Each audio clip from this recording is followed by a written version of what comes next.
രാമകൃഷ്ണന്റെ അമ്മ എത്ര നേരമായി കാത്തിരിക്കുന്നു. ഉച്ചയ്ക്ക് ശേഷം ലീവ് എടുക്കാൻ ഞാൻ പറഞ്ഞില്ലേ?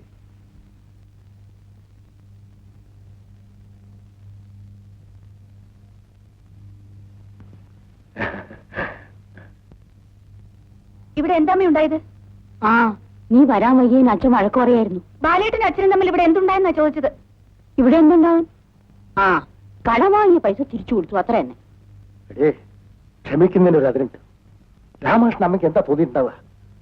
ഒന്ന് മിണ്ടാൻ വരും പയ്യ നിനക്ക്. അവരൊക്കെ വലിയ വലിയ ആളുകളാണ്. 700 രൂപ ശമ്പളം വാങ്ങിക്കും. നിനക്ക് എന്താ അടിത്ര അഹങ്കരിക്കാൻ? എനിക്ക് ശമ്പളം ഒത്തിരി കുറവാണേലും പണക്കാരനായ അച്ഛന്റെ മോളല്ലേ ഞാനിപ്പോ. നീ അധികം സംസാരിക്കണ്ട.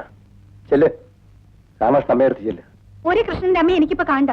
അനിതേ, കുറച്ച് കൂടുതൽ ധിക്കാരം. പണം ഇല്ലാതിരുന്നപ്പോ നിങ്ങൾക്ക് മനുഷ്യരെ കണ്ടാ തിരിച്ചറിയുമായിരുന്നു. ബാലേട്ടനെ വേദനിപ്പിച്ചതിന് ദൈവം ശിക്ഷിക്കു വെച്ചാ. ഏതാടി ഈ ബാലേട്ടൻ? നിന്റെ ആരാവൻ? ജോലിയും കൂലിയില്ലാത്ത അവരുമായിട്ട് നിനക്കെന്താടി കാര്യം?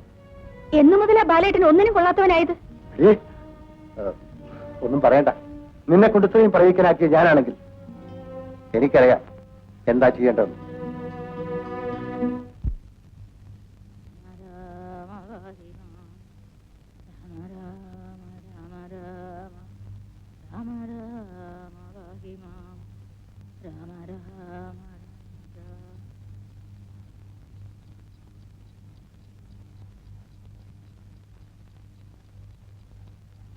ബാലഗോപാല,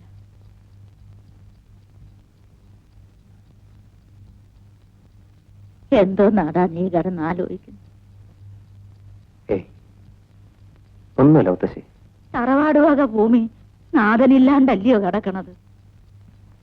സർപ്പശാപം കളിതമാശ അല്ല കുഞ്ഞേ.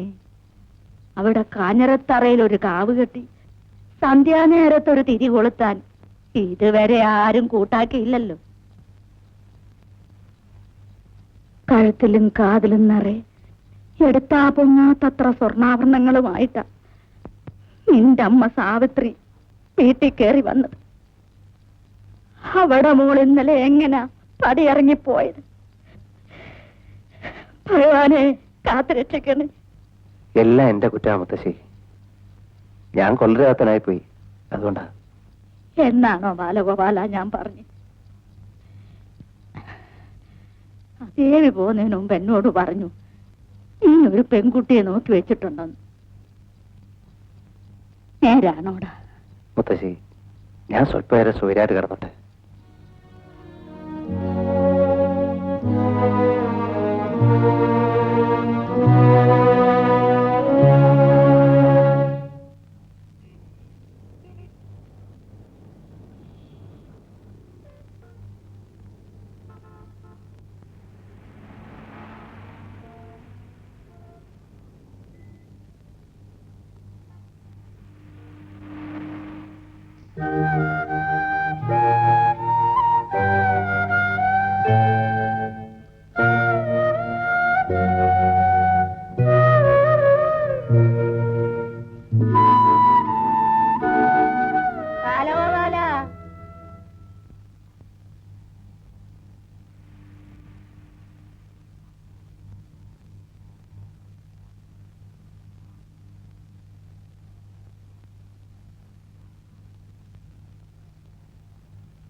ബാലേട്ടന്റെ എല്ലാ വിഷമങ്ങൾക്കും കാരണം ഞാനാണെന്നറിയാം.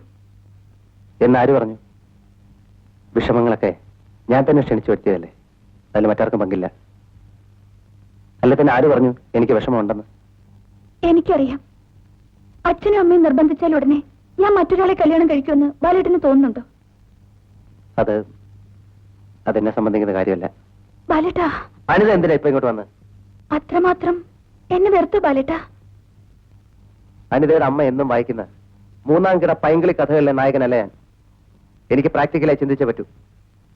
തൽക്കാലത്തെ ചുറ്റുപാടിൽ ഞാൻ അനിതയെ വെറുക്കുന്നതാണ് എനിക്കും അനിതയ്ക്ക് നല്ലത്. അങ്ങനെ പറയരുത് ബാലേട്ടാ. ഞാനൊരു സാധാരണ മനുഷ്യനാണ്.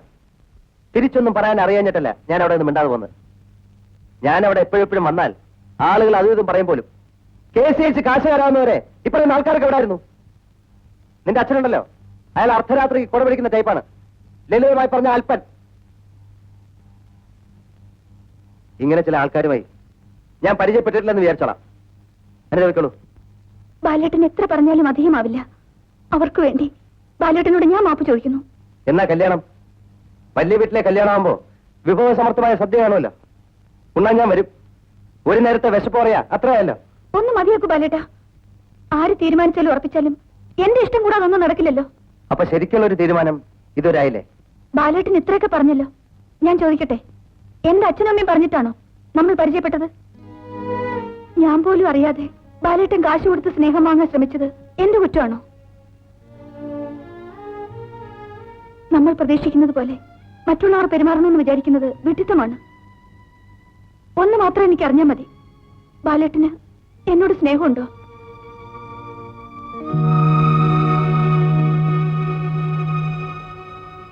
പറയൂ ബാലേട്ട. നീ എന്താണ് പ്രതീക്ഷിക്കുന്നത്? ഒരു ഒളിച്ചോട്ടമാണോ?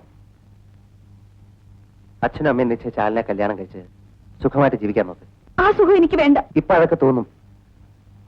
പക്ഷെ തിരിഞ്ഞു നോക്കുമ്പോ അതെല്ലാം വെറും ചാബല്യമായിരുന്നു എന്ന് മനസ്സിലാവുകയും ചെയ്യും. എനിക്ക് മടുത്തു. ഈ നഗരം എനിക്ക് ദുഃഖങ്ങൾ മാത്രമാണ് തന്നത്. നക്കാപ്പിച്ച ശമ്പളത്തിന് വേണ്ടി കണ്ടവന്റെ വാതിൽ മുട്ടുന്ന ജോലി ഞാൻ മതിയാക്കുകയാണ്. ആരും നോക്കാനില്ലാതെ കിടക്കുന്ന കുറച്ച് ഭൂമിയുണ്ട് നാട്ടിൽ. അവിടെ ഞാൻ അധ്വാനിക്കും. ഞാൻ അങ്ങോട്ട് പോവുകയാണ്. എന്നോട് അല്പം പോലും സ്നേഹമില്ലേ ബാലേട്ടന്? അനിത പോകുന്നുണ്ടോ? എനിക്ക് അല്പം സ്വൈര്യം വേണം. കാശില്ലാത്തവന് പറഞ്ഞിട്ടുള്ളതല്ല കല്യാണവും കുടുംബജീവിതവും ഒന്നും.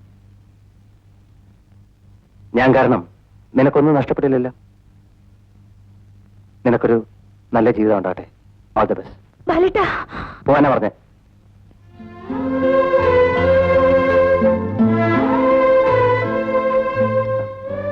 അനിതേ, പൊയ്ക്കോളൂ.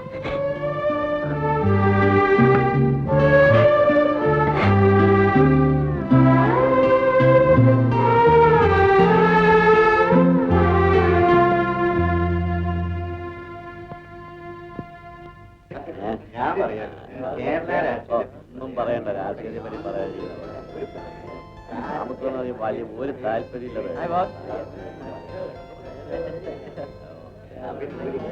നമസ്കാരം.